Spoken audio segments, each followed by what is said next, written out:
let's get started. It's a great pleasure to have Dr. Mike here today for two-part webinar. So Mike is a principal physicist at Quantinuum. And prior to Quantinuum, Mike actually did a PhD at the University of Boulder with Anna Maria. So he's been trained as a theorist.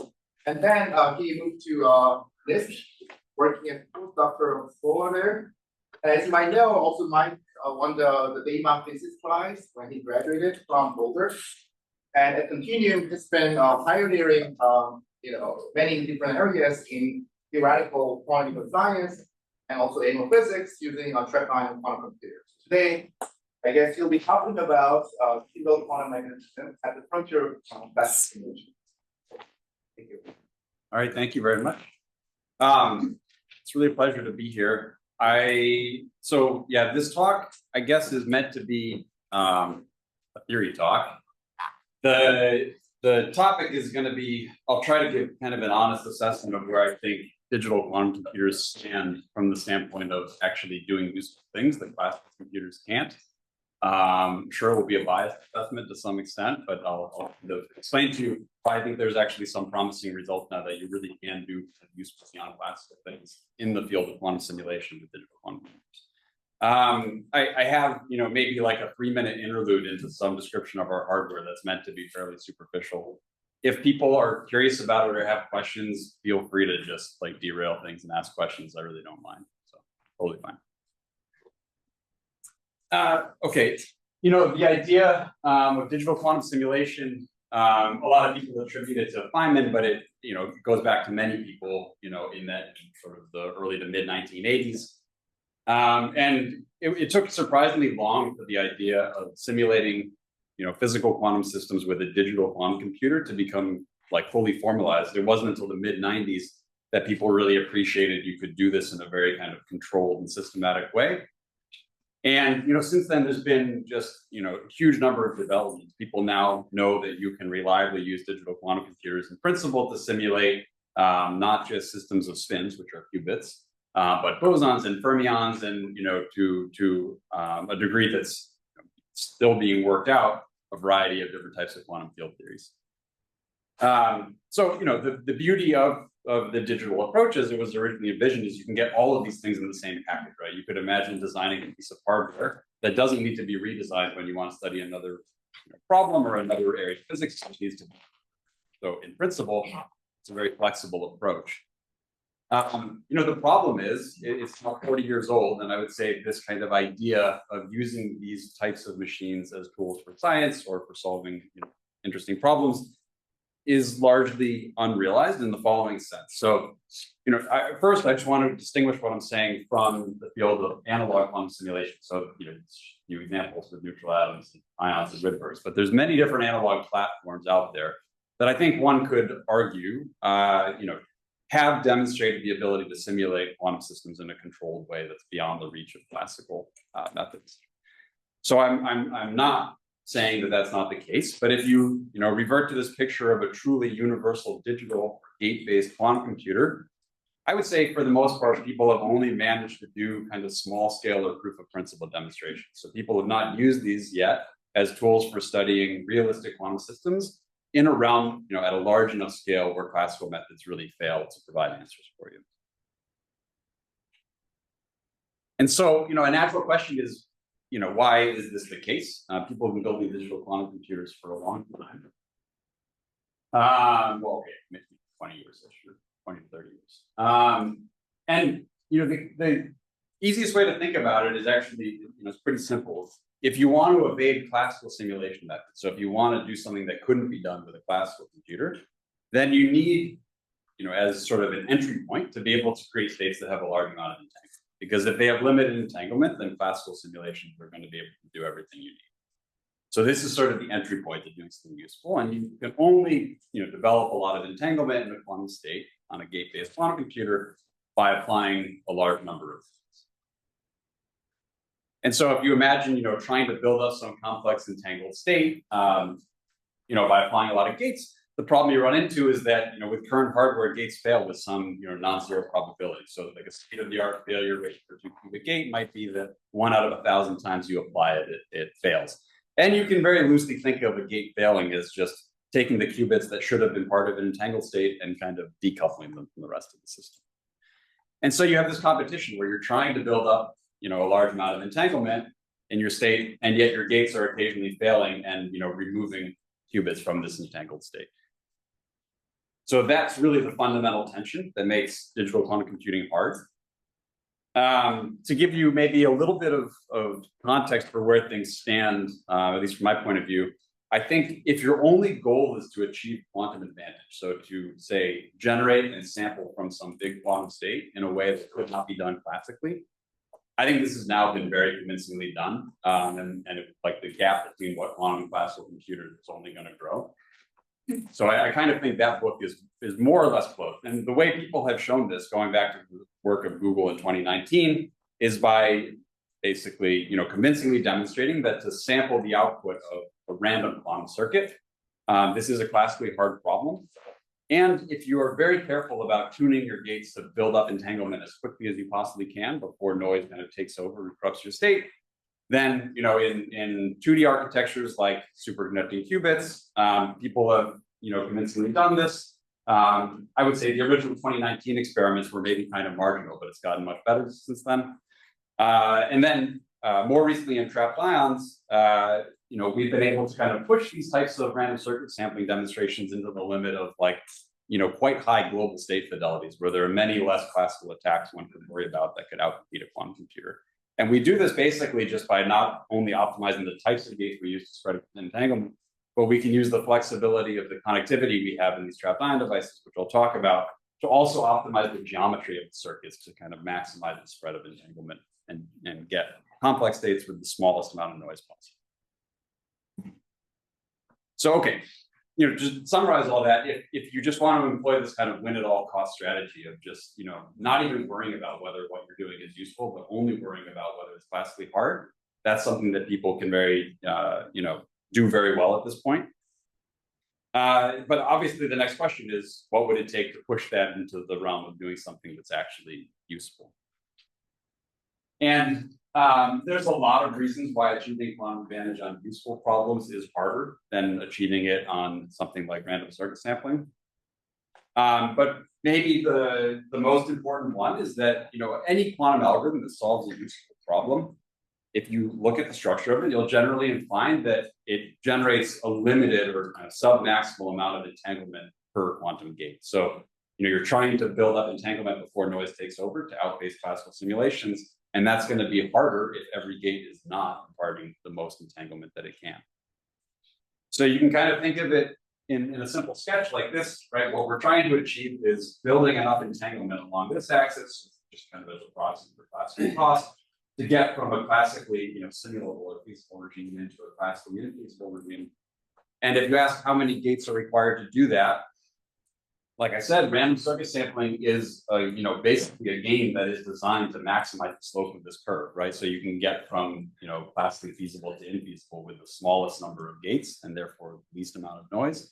Any other structured algorithm is going to lie, below this purple curve. So if you look at something like, Shor's factoring algorithm, what you'll find is that you need many, many quantum gates per amount of entanglement that you generate. That's what makes it so hard. And probably as you move from left to right, going beyond this purple curve, the first thing you encounter that might be like the next lowest hanging fruit is, I would argue, quantum simulation. And so, this talk is more or less just a summary of our recent efforts to try to go from this purple curve to this blue curve and demonstrate that as hardware quality improves, we can now start tackling some of these more structured algorithms in a regime that classical computers are, arguably can't keep up. Okay.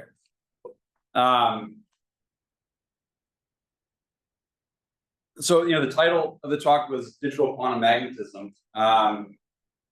The digital part just comes from the fact that we're going to be simulating quantum magnetism on a digital or gate-based computer. So it evolves the system in little discrete units in time. And that sounds like maybe a relatively benign modification of the real world where things evolve in continuous time. But in fact, it's not so benign, right? Because there are many consequences to symmetry under continuous time translations, right? So a real system evolves under the Schrödinger equation, and it has invariance under translations of time, continuous translations of time. And as one example, we know that symmetries imply conservation laws, right? With the symmetry under time translations implying the conservation of energy. And the conservation of energy, itself is deeply fundamental to all kinds of things that we see in the world around us, right? So one simple way to think about this is that if you ask, at the highest level, what is statistical physics or thermodynamics all about? It's basically a theory of what happens when systems, maximize their entropy or undergo completely chaotic dynamics, but subject to conservation laws, right? In the absence of conservation laws, there would be no local structure in the world around us. And so you could take a very simple classical example of like mixing some dye into a glass of water or something, where if you put in a drop of dye, in kind of a transient regime, the system will look very complicated, but you let it diffuse around for long enough. Eventually, what you'll see is that the only local structure left in the glass of water is the color of the water, right? And the color of the water is directly related to the amount of dye you put in, right? So it's just a result of the only conservation law in that system. And the same thing applies with conservation of energy, right? Where a system will equilibrate to a finite temperature because of the conservation of energy. In the absence of that, you generically expect things to equilibrate at infinite temperature and have no local structure at all. So clearly, this is important, somewhat fundamental, and it's something that is lost when you simulate real systems on a digital quantum. So imagine trying to simulate a quantum magnet. So think about a bunch of spin 1/2 little quantum degrees of freedom. It's just another way of saying qubits. So this is obviously a very natural problem to put on a quantum computer. It has very low encoding overhead, and that's why we chose it.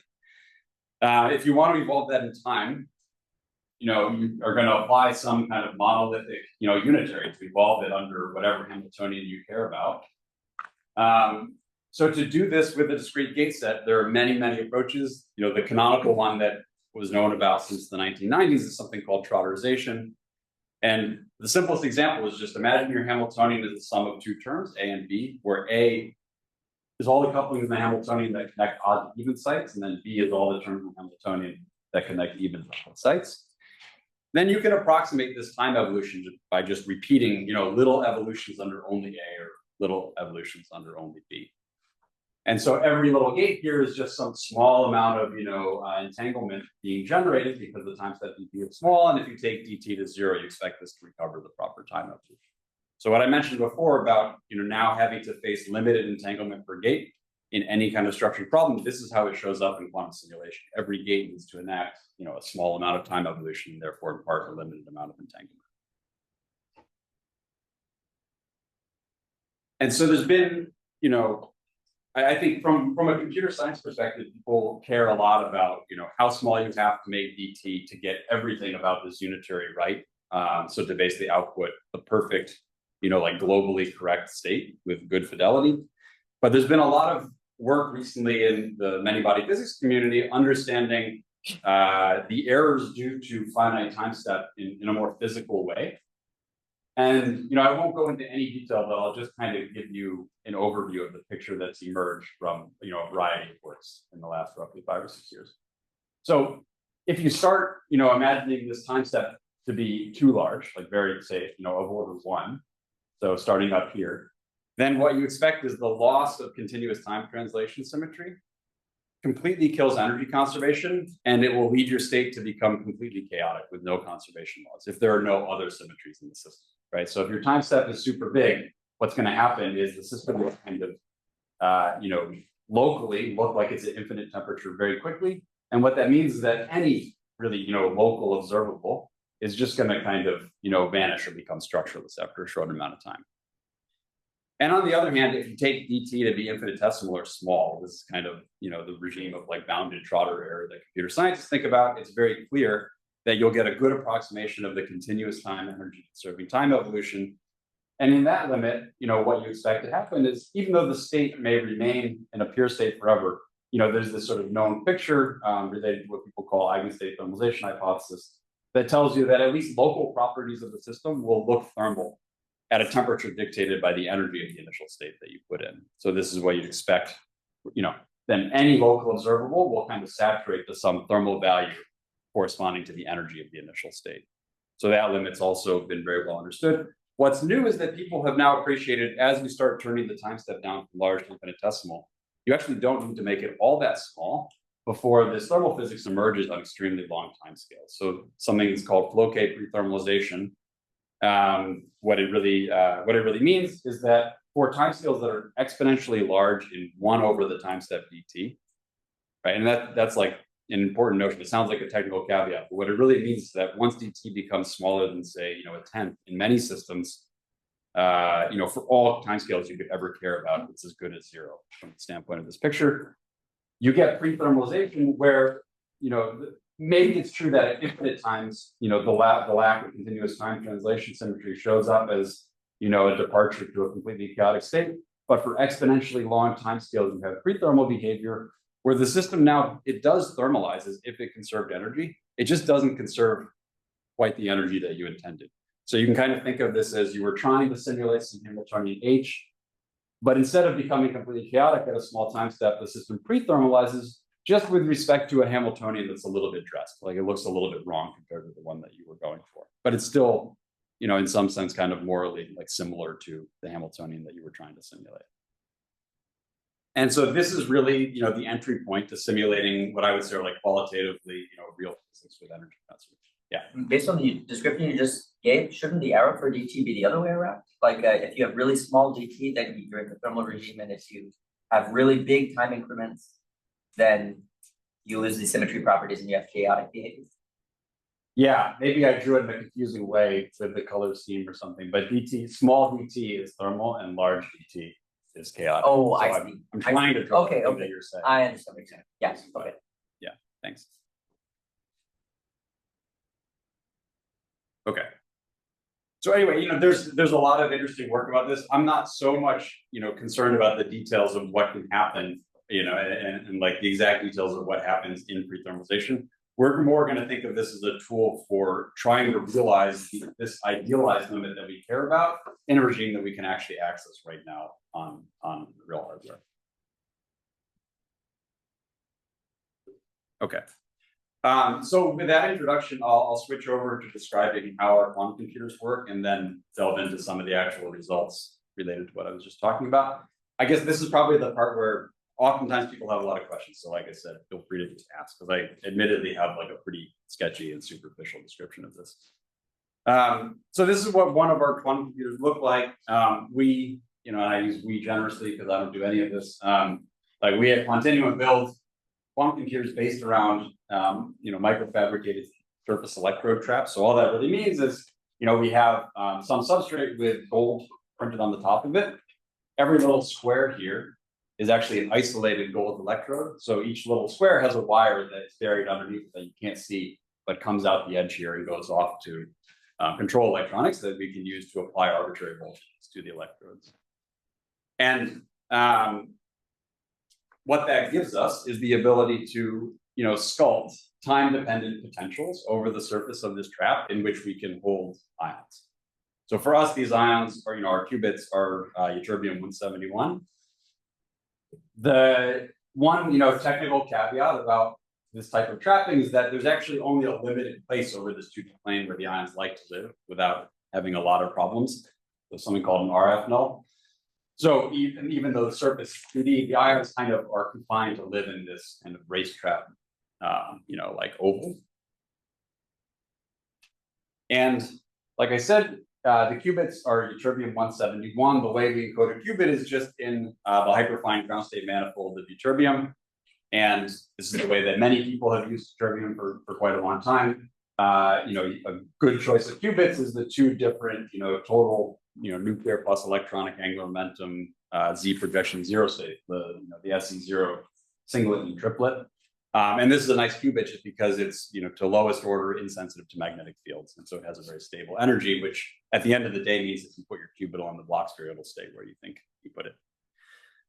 One technical caveat is that to do high fidelity gates, with trapped ions, it's important to be close to the motional ground state, meaning you have some crystal with trapped ions trapped in harmonic potential above the surface. It's important that it not be vibrating around to make the gates high fidelity. And so we need to laser cool the ions, even in the middle of running a quantum circuit. That's challenging to do without destroying the information encoded in the qubit. So the solution, I don't actually know who was the first person to have this idea, but they probably were at NIST, in the early 2000s. The solution that we've taken is to co-trap ytterbium with barium-138. We can then laser cool barium-138 in a way that doesn't touch the quantum information stored in the qubit, and then the barium just sympathetically keeps the ytterbium cold during the course of a quantum circuit. And then let's see. The only other thing to know is that the beauty of this architecture, which was originally kind of envisioned at NIST, the so-called quantum charge coupled device or QCCD architecture, is that you can take many qubits and move them all around. And that gives you the ability to bring qubits close together and isolate them from the rest of all of the qubits when doing operations. And you can in that way get the kind of pristine kind of few body type fidelities that you would see in small scale experiments, and you can port that directly into these more large scale machines. So we do all of our gates by shining lasers over the surface of the trap. So lasers are used for all of our quantum operations. That's 2-qubit gates, state preparation, and measurement.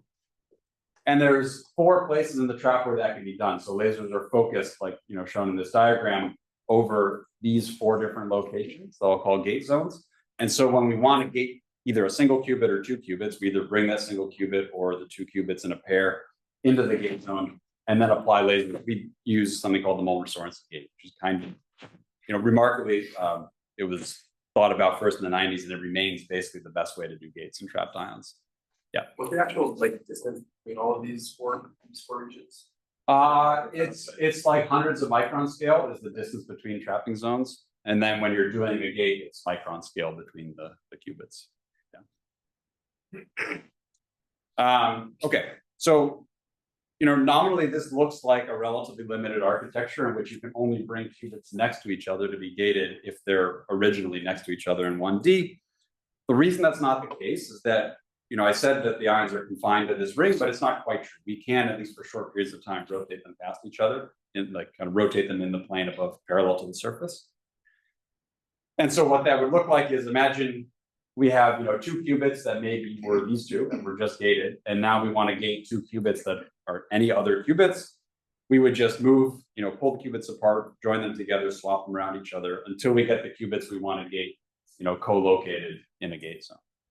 And so overall, in the context of some complicated quantum circuit, imagine, okay, this is a weird way to draw a quantum circuit. So what this diagram means is, imagine somebody tells your quantum computer to apply a gate between all of the qubits that have a line drawn between them in this diagram. So some kind of horrific, completely generic, random looking circuit. The way that we would, execute those gates is we would take all of the qubits and through, just cascading, up this kind of primitive operation. So lots of swaps and transports, we would rearrange the qubits until every single pair that needs to be gated is next to each other in the ring. So that's kind of sorting from here to here. After all that sorting's been done, we then just rotate that ring so that all of the qubits come in pairs through these gate zones and they get gated sequentially. And so that's the overall sequence we use to execute just a completely arbitrary set of gates directly. Yeah. What's the typical timescale of this ion shuttling? Well, so, okay, I would say the typical timescale for the primitive operations, like these kind of swaps and things, are sort of microseconds. When you add it all up into all the things you need to do to get all of the qubits to where you need them, it ends up being like tens of milliseconds is the time scale. So we call it, I'll probably use the jargon like depth 1 circuit time. We think of that as the time to do all the arrangement required to implement a completely arbitrary new set of gates like this. And it's roughly like 50 milliseconds in this machine. Do you have to do the rotations one by one, or can you keep both parallel? They can be done in parallel to a large extent. Not all in parallel, but in this case, is it like one layer of gate are applied, meaning that there's only one gate on a pair of qubit? Well, so imagine you would imagine this being like one layer of a quantum circuit, and then you would iterate, many layers on top of that. So I'm just kind of describing the steps required to implement a single layer of quantum circuit. Okay. But you would just repeat that for many different layers. Yeah. Okay. All right, so that, I mean, that's the mode of operation. There's not really a whole lot you need to know for the rest of the talk beyond that. The only thing that will come up again is, that it's really nice to have this very flexible connectivity where we can gate arbitrary pairs of qubits directly. So the simulations that we chose to do in order to try to kind of, push the edge of what can and can't be simulated were, you won't be surprised of the transverse field Ising model. Okay, so I guess we chose this because then you don't need to describe it to anybody. I'll describe it anyway. Probably everyone knows what it is. I mean, we also chose it because it has very well understood thermal physics. So we're going to be what we're trying to do here is show that we can operate this quantum computer pristinely enough and with small enough time steps on those gates to actually see the observance of, see the emergence of physics that we know should be there, like thermal physics at late times. And so the thermal physics is well understood. That makes this a very kind of, qualitatively or conceptually simple experiment. It's also just very direct to implement because it turns out that time evolution under this is basically what our native 2-qubit gates gives you. So it's just has a very direct mapping onto the quantum circuits that we can run. And the physics of this model, if you're not familiar with it, there's this Ising coupling that causes, with a minus and a positive j, it causes qubits that live or that are connected to each other to want to align. And then you have a transverse field that flips those qubits. And so if you look in the plane of temperature on the vertical axis, which controls kind of the degree of classical fluctuations, and the transverse field on the x-axis controlling the degree of quantum fluctuations, when both of those are small enough, you expect the system to be ordered, meaning that it will spontaneously break the kind of up versus down symmetry of this Hamiltonian, with the qubits approximately aligning with each other in one of the two possible directions. And then outside of this ordered range, there's a second order phase transition to a paramagnetic state. And this is all super well understood physics. That being said, there is no exact solution for the dynamics of this model. There's only sort of very limited context in which you can actually simulate the numerics in a controllable way. So it's a nice kind of test bed for probing, how quantum computers fare against approximate classical methods. Okay, so we chose to simulate this model in 2D. We did it on a 7x8 lattice, really just because multiplies to 56, and that's how many qubits this machine can hold.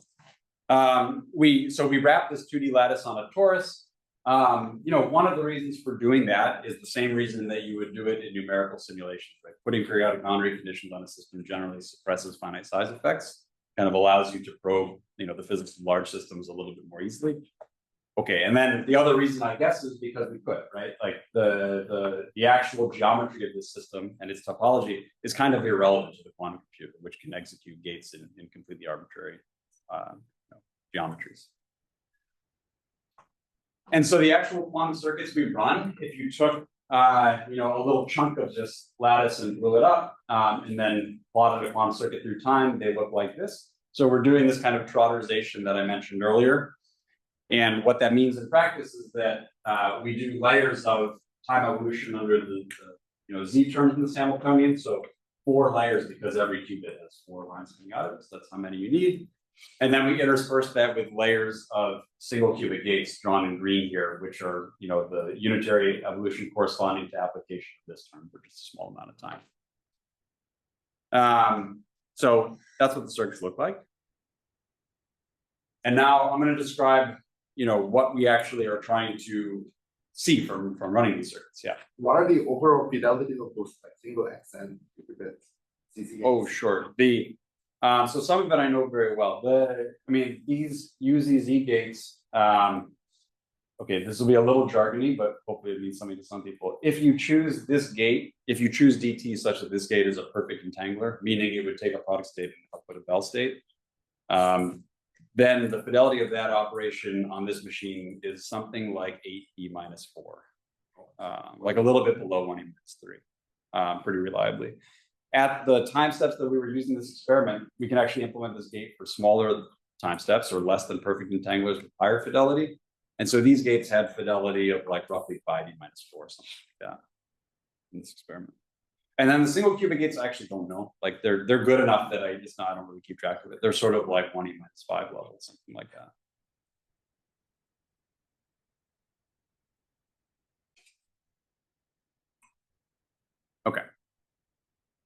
So, I showed you before a thermal phase diagram that said something about what the system should look like if it's equilibrated. We are not going to directly prepare a thermal state. What we're going to do is just run dynamics on a pure state and try to observe prethermalization, meaning the emergence of local kind of thermal properties on long time scales through dynamics. And so the hope is that we can get down to time steps small enough and low enough noise that we can actually recover this kind of physics well. We don't have direct access to the temperature, since, like I said, we're not preparing a thermal state, but we can control the effective temperature that it's thermalizing to just by tuning the energy density of the initial state. And that's basically trivial, right? Because all we have to do is prepare every qubit, say in the 0 state, and then just apply some single qubit rotation to, tune the average energy of the initial state. So that comes kind of for free.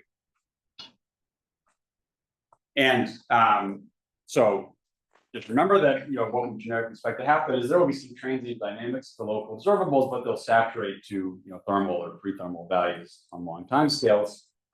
And if you do a small scale numerical simulation, you can see that all of this works out the way that I was just describing. So this is just, numerics on a 4x4 system, where the two things we're scanning are the transverse field strength and the angle that the initial state is tipped by. So that's kind of like a proxy for temperature or how much energy there is in the state. And what I'm plotting in this simulation is just, we actually simulate the time evolution of the circuit, and then we measure this observable, just the expectation value of the square of total z.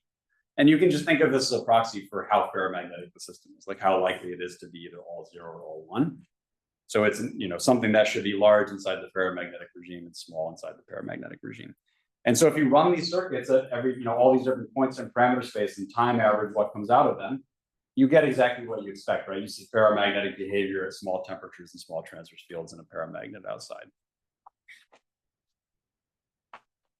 So if you zoom in on the actual time traces that generated this plot, though, what you see is that there's a pretty sensitive dependence on both system size and time step to what actually happens in real life. So, what I'm showing in these plots is, so every one of these plots is just, as a function of time, the number of Trotter steps in the circuit, this same kind of ferromagnetic order parameter, but being plotted for 3 different system sizes, so small and then progressively larger systems.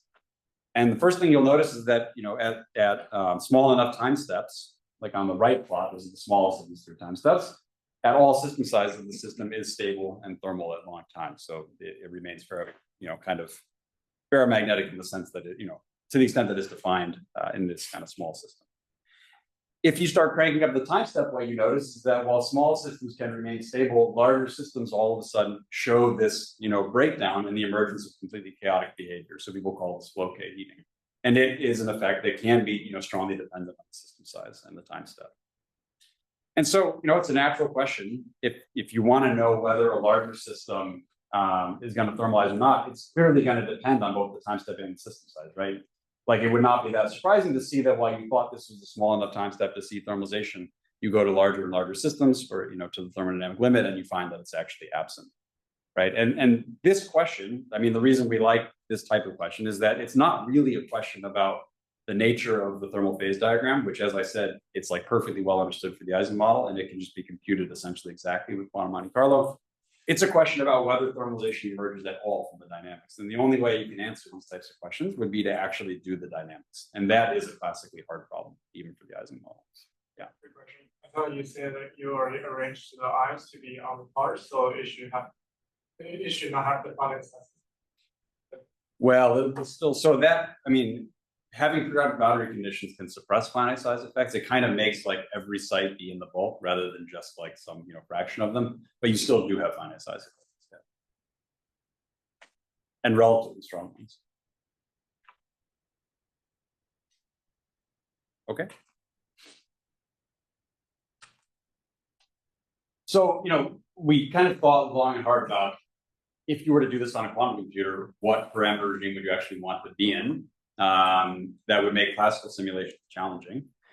And actually the answer is like, it's not super technical, it's like rather physical, but there are some technicals too. I'll try to describe them. So normally we think of like low temperatures as being where quantum effects live and where the physics would be hard to compute. And there's a sense in which that would be true for like truly thermal calculations. But if you're solving for dynamics, it's kind of the opposite situation, and you expect low temperature to be in some sense easy. And the reason can be seen as follows. So I have just three different temperatures, three different initial states in this plot. And what I'm plotting over here is the amount of entanglement entropy that grows over time, through a circuit, in this case of 20 Trotter steps for those different temperatures. And okay, the different color lines are just different system sizes. But when scaled relative to the maximum entanglement that, entropy that a given system size could have, there's only a very weak system size dependence.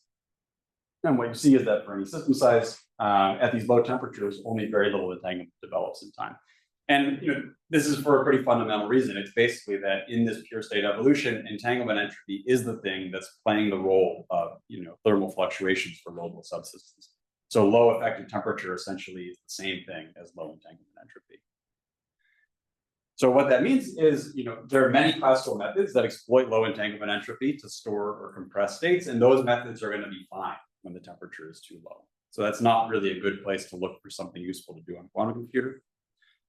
On the other hand, if you go up to too high temperatures, okay, so this is what I said, for states that are too cold, you expect tensor networks to be too effective and classical simulations to be relatively in control. I mean, they can still be hard if the system size is large enough, but they will be, relatively easier than at higher temperatures. On the other hand, if you go up to very high temperatures, now you have a ton of entanglement. It will be difficult to store the state exactly, via tensor network techniques. But the problem at high temperatures, it's kind of twofold. One, you generally expect, local observables to be kind of close to their infinite temperature value, and anything that distinguishes it from infinite temperature will, require kind of a lot of, statistical precision to distinguish it from infinite temperature.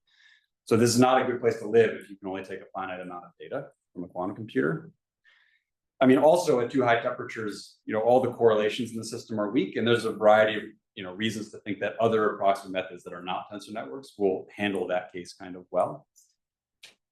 At intermediate temperatures, so for example, kind of close, to where you expect this finite temperature phase transition to be, it's kind of the sweet spot where entanglement entropy can be quite large, correlations are still going to be quite long range and strong, and it's a little bit hard to think about any classical methods that will obviously work for dynamics in this regime.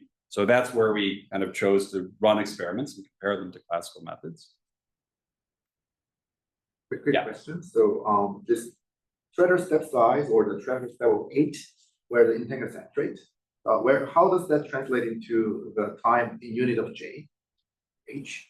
Well, like the time step's a quarter, so I guess it's something like a time of 2 or 3, but I could be getting factors of 2 wrong. I mean, that time scale, it should be. I mean, you can actually kind of see it. There is a dependence on system size, which is that lighter is smaller, darker is larger, and as you go to darker lines, that saturation point moves to the right, and that time scale is just like the ballistic time scale for entanglement to spread across the linear size of the system. Yeah. Yep. Can you explain one more time why at low temperatures, you have little enough entanglement that the tensor networks are yeah, I mean, I guess I'm not even attempting to explain it. I guess I'm trying to prove it by making it sound plausible. But right, I mean, the reason is, you just repeat the intuition, because I actually, I mean, the intuition is that what eigenstate thermalization hypothesis, I don't know if that doesn't mean anything, it's fine, but this is kind of a picture of how effective thermal properties emerge in the evolution of a pure system when you look at the properties of local subsystems. And what that theory tells us is that in a pure state evolving, the only fluctuations there are that can give you a mixed state for a local system are due to entanglement. So they're ultimately controlled by the amount of entanglement entropy. And that is the thing that actually leads to thermal-like physics of subsystems, and it plays the role of thermal entropy. So the temperature being low, or the effective temperature being low, is telling you that there's very limited entanglement entropy in the system. That's roughly the intuition. Yeah. So if you think about this from time evolving thermal density matrix, then starting from infinite temperature, where you really have an identity matrix to evolve, but as you go down a little bit from this infinite temperature, you have some imaginary time evolution on your thermal density matrix. So I would thought that would increase your entanglement a little bit, meaning that so in the end might be the intermediate temperature is the hard region. So do you have any opinion on that? on that? Yeah, I would say intermediate temperature is the hard region. I mean, to be clear, we're not evolving a mixed state, we're evolving a pure state. But if you wanted to mimic, like there is a sense in which you could mimic that to some extent by using, there's sort of a variety of techniques that are designed to kind of capture like high temperature thermodynamics emerging out of like tensor network simulation. Right. And they would probably fare best at high temperature. So those are the kinds of things you worry about working well at high temperature. Okay. It is this intermediate temperature. Okay, I see it. Techniques are least controlled, like classical techniques are least controlled. Okay, thank you.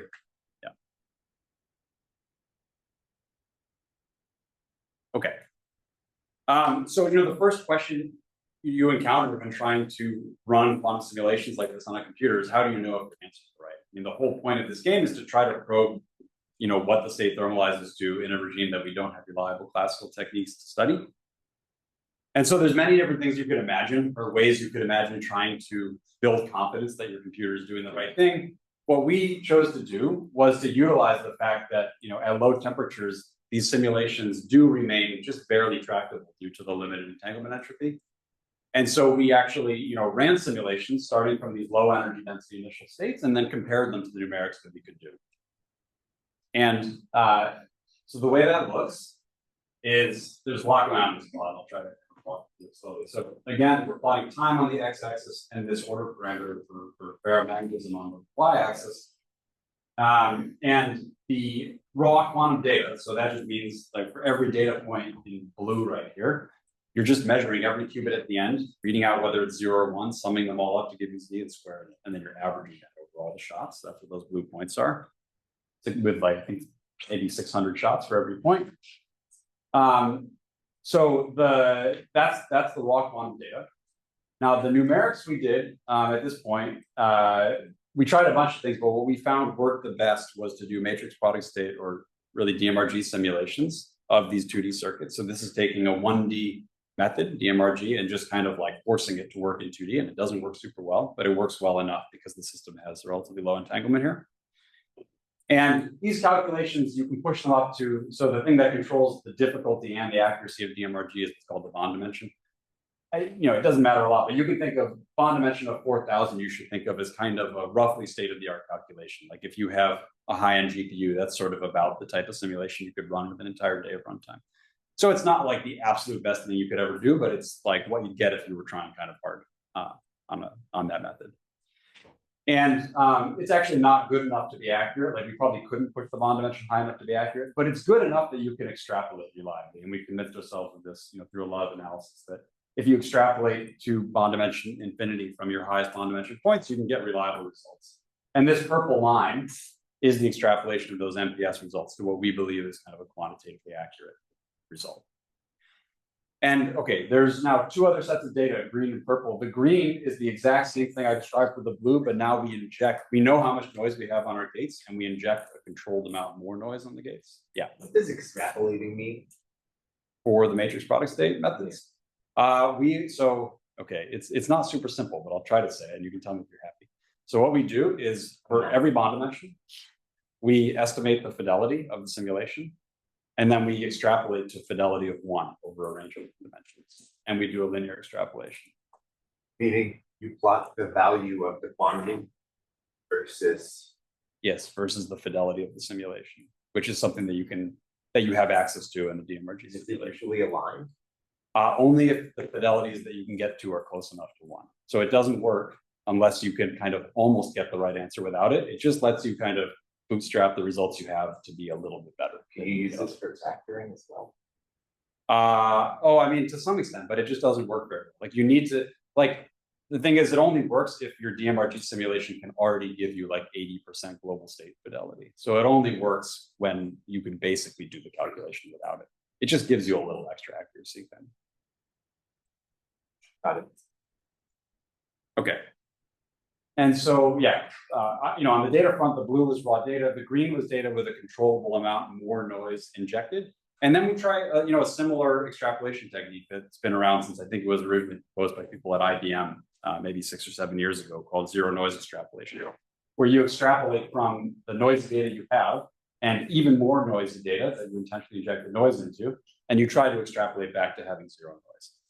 And the point of doing all of this is that you can see when we perform this extrapolation, within kind of the statistical precision you expect, it's pretty consistent with the exact answer that we're confident in from the MPS results. So this is all basically to give us confidence that these kind of zero noise extrapolation methods are working well enough for, or maybe I should say the data we have is sufficiently, clean that these methods can extrapolate from it correct results.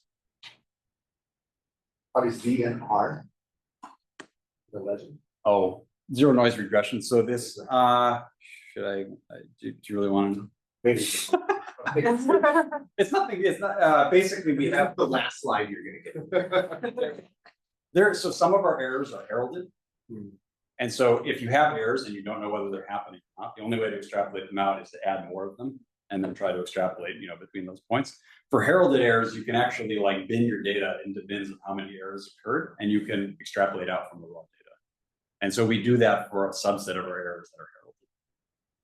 Yeah, which happen to be when the qubit like leaks out of the qubit subspace, we can detect that. But it's very similar in spirit to zero noise extrapolation. Okay, John, you were wrong. Going to the next slide. Okay, so that was sort of the warm-up, checking that these techniques work. What we're actually after is trying to push into this higher temperature regime and compare the results to classical simulations. And so here's what this looks like. If you push up the temperature, there's a few things you notice right away. First of all, MPS simulations are much more difficult, as evidenced by the poor convergence with increasing bond dimension. And you can actually pretty quantitatively study how high of a bond dimension you would need to be able to do an extrapolation accurately to this purple line. It turns out, beyond about depth, 8 or 10, you would need bond dimensions that were much, much larger than you'd be able to achieve. So we're pretty convinced that DMRG is just not a viable algorithm, even at the system size for these kind of quenches. In fact, you can see, this extrapolation, it kind of goes crazy and becomes negative, right, where this is a positive operator. So it's a completely unreliable technique on the classical side to extrapolate DMRG data in this regime. On the other hand, if you notice, the raw data and the extrapolated quantum data actually sit relatively close to each other in this case. And there is a reason why this is true. As you go to higher temperature, you can actually kind of convincingly argue that ZNE should be better controlled in some sense, this kind of zero noise extrapolation method. And so, I would view this previous slide as a statement that, we have very controlled classical numerics and barely under controlled quantum extrapolations that still do agree with it. And in this other regime, we have, classical extrapolations that are completely failing compared to quantum data that's pretty convincing in the sense that the only extrapolation we're using to clean up the data is almost not doing any extrapolation at all. So we, are confident that quantum data is relatively accurate in showing, a long time stability of this ferromagnetic order parameter out to the circuit depths that we could reasonably probe. So, okay, I will say this is now kind of like somewhat of an arms race to, claim that you did something with a quantum computer that you can't do with a classical computer. And usually the way it works is that you make some claim and then everybody jumps on it and simulates your quantum computer with a bunch of methods. I think, okay, this paper's maybe been out for like 5 months, which might be a new record for how long you can say you did something that can't be classically simulated without somebody telling you you're wrong. But it is probably true that eventually, if you tried really hard, you might be able to find classical simulations for this.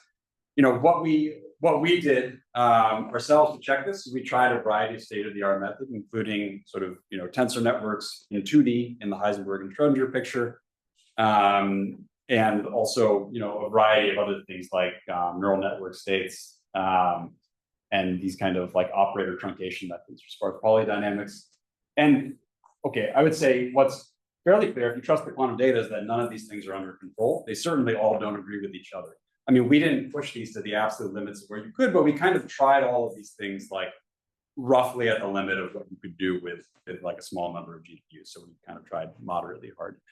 I think one thing, I would also point out is that any of these methods, while you could probably push them slightly beyond where we've pushed them, they all suffer from working more poorly for larger systems in 2 dimensions. So to the extent that they can be improved, I think that improvement's not really likely to get you more than like a handful of extra qubits probably.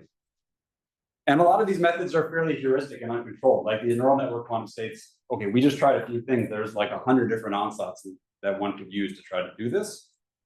I think what's kind of interesting is, even if you don't care necessarily about the exact answer to this question, I think you can argue that this quantum data, is the most reliable thing we have at this point to compare these heuristics to. So if you're shopping around for good ways to do, neural network-based time evolution, I think we're kind of at a point where you can actually take quantum data from real hardware and use it as the thing that you compare to make improvements in those methods, which I think is kind of a cool, maybe like first scientific useful thing that you could do with a quantum computer like this. Okay, it's getting close to the end, but I don't want to not show a movie because everybody loves movies. So, one of the hallmarks of energy conservation beyond just thinking locally thermalizing is that you expect to see the emergence of hydrodynamics, which kind of tells you how a system that's locally but not globally in equilibrium relaxes to an equilibrium state. And so, we can probe this by taking our initial quantum state and initializing all the qubits in some particular, product state with some energy density, and then putting a kind of high energy stripe of qubits. And this is again on a torus, but I'm just kind of drawing it flattened. So we can put in an initially high energy stripe of qubits. And if you do that, and then you measure at the output of the circuit, the energy density. And this is now, this movie's from actual quantum data. You can plot now. So, this is like the, unwrapped torus, spatial dimensions y and x, and the energy density plotted vertically. And you can watch this energy density kind of diffuse out hydrodynamically over time. And you can even quantify this. So, it's a little technical, but if you take this data and you Fourier transform it into momentum space, and then you take the momentum space Fourier transform at different times and look at how it decays, what's expected is that it should decay exponentially with an exponent that grows quadratically with the wave vector of the Fourier transform for diffusion. And so by fitting this quantum data, you can actually, plot the extracted decay rates and fit a quadratic to it to extract a diffusion rate. So it's just kind of telling you that it's just one other way of seeing that, to the extent that this looks quite quadratic, equilibrium physics is emerging, for the types of circuits that we can already realize, and also showing that you can, start to calculate real kind of materials, quantities that people actually care about out of data like this. Okay. With that, I'll wrap up and just say, if you're interested in the details, so this is the paper, or you can ask me more questions about it now. There's way too many people that worked super hard on this project, so thank everybody. But so Reza Hajsanas was the person who kind of led the study of classical methods for this problem and really helped kind of pin down where these things couldn't be simulated. Elliot Cherkov was sort of key to actually implementing these quantum circuits and all of the noise mitigation techniques that were used to get high quality quantum data. And Mike Mills was the lead person working on and kind of improving and operating this quantum computer at the time we took the data. And then also we had a ton of help from external collaborators to track down all of these different numerical methods and understand their limitations. And you already asked how many people are at Quantinuum. It's in the ballpark of 500. So you can imagine how many people help make something like this possible. It's a large number, more than there are on the author list of the paper. Okay, thanks for your attention.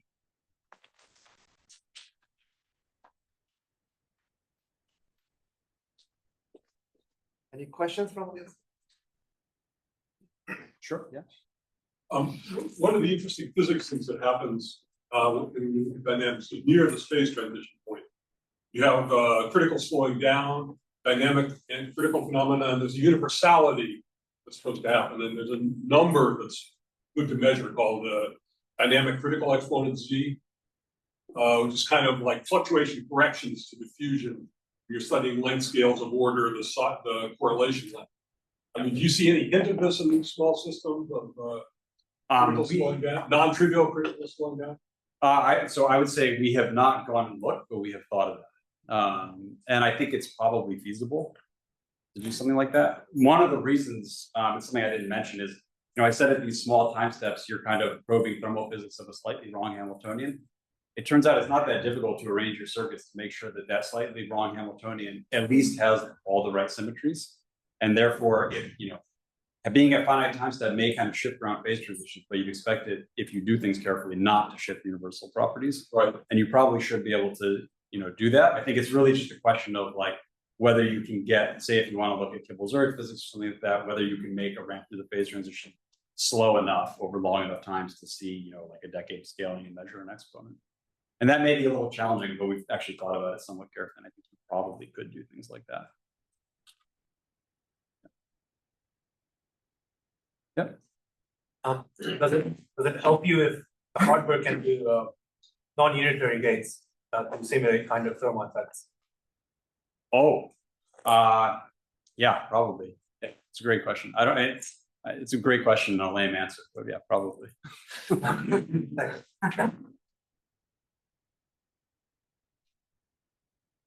Yeah. When you have these losses from your qubit subspace, are you able to reset those qubits? Or I mean, I'm guessing you're probably just reading them out and post something on it, but We can do either. Yeah, we can. So the systems are set up so that you can. I think some of our systems are set up so you can immediately like repump leak qubits into the qubit subspace after leakage happens.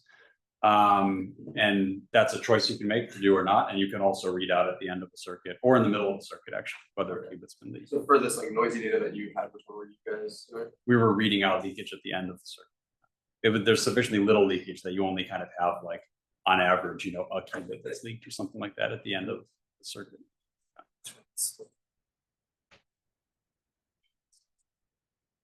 Yeah. Yeah, so I think there's a point I missed in the talk. So at intermediate time step, you have a transition from some thermal plateau to a chaotic behavior.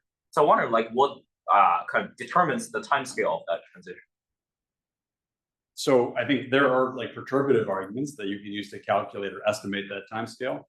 And it's generally expected to be like exponential in, you know, 1 over the time step in dimensionless units. But actually like estimating it quantitatively in a finite system, I think is not generally an easy thing. I mean, I think, so this is kind of evidence that you could say like what you're trying to do is make the time step small enough and keep your circuit noiseless enough. Like the smaller you make the time step, the more gates you need to reach a given physical time, right? Mm-hmm. And you want to show that you can push that time step down enough and the circuit, you know, depths up enough. Yeah. In order to do that in a regime where you're not seeing this kind of late time Floquet heating, so you can probe thermal physics. And that's kind of what this is demonstrating. It's now possible. Yeah. In the theoretical community, I guess there's a lot of work on these so-called post-Trotter algorithms. Are any of them like within miles of being practical for you? So I would say, because my background is in many-body physics, like I care mostly about like qualitative properties of systems. And I think honestly for that, I have a hard time believing that anything is really better than Trotter evolution, or will be for a long time. But I think at some point, if you really want to like do simulations with bounded like controlled error, very large, you know, size and depths with very low error rates, these other methods will be better. But what is post-Trotter? I mean, it could mean many different things. There's like things that are based on called like linear combination of unitaries, and there's like a variety of other things that have asymptotically better scaling of the kind of full unitary error. But isn't it the case that if they have asymptotically better scaling, then you need to have resources to implement them? So that would be asymptotic too. But I think asymptotically. So there's two reasons it's not necessarily true. One is like whether quantum computers work or not right now is all about like constant factors, right? So the asymptotics don't necessarily give you anything in the near term. The other is that these are asymptotically better from the standpoint of the total unitary fidelity, and I would argue that like none of physics that we care about in the real world happens at like good unitary fidelity, like global state fidelities, right? It's all about kind of like qualitatively correct local properties. And I think that like Trotter simulations can be highly accurate in that respect, even in the limit where like the global fidelities you're achieving are near zero. Yeah. From like a risk perspective, do you want a system with lower noise or more qubits? Both. I mean, I think, okay, well, I mean, that's the real answer, but actually I would say, I think at the noise levels we're at, we would benefit a lot from bigger systems, even without improvements in gate errors. It would be much easier to probe beyond classical physics if you kept everything the same, but made the system bigger. Actually, just to follow up on that, can you say a bit about directions for bigger systems, what the path is to scaling? Yeah. How much time do I have? You have -5 minutes. Negative.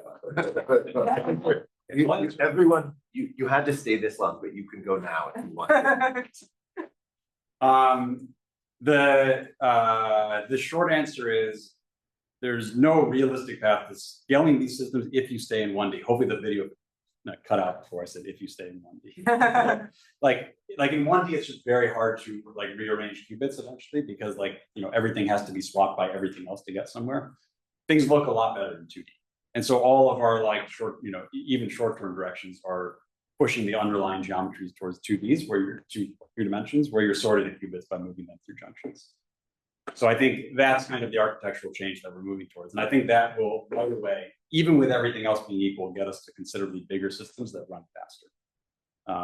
And I think so that's one big thing. And then I think there's also routes to, I think we have relatively easy, I don't have to do it, somebody else does, but credible paths at least to maybe an order of magnitude fidelity improvements. By switching, we are planning to switch to a better qubit that will make high fidelity gates easier and other technical improvements. So there's maybe an order of magnitude of without new science kind of possibilities for improving errors, and then going to 2D will improve scale and time scales quite a bit.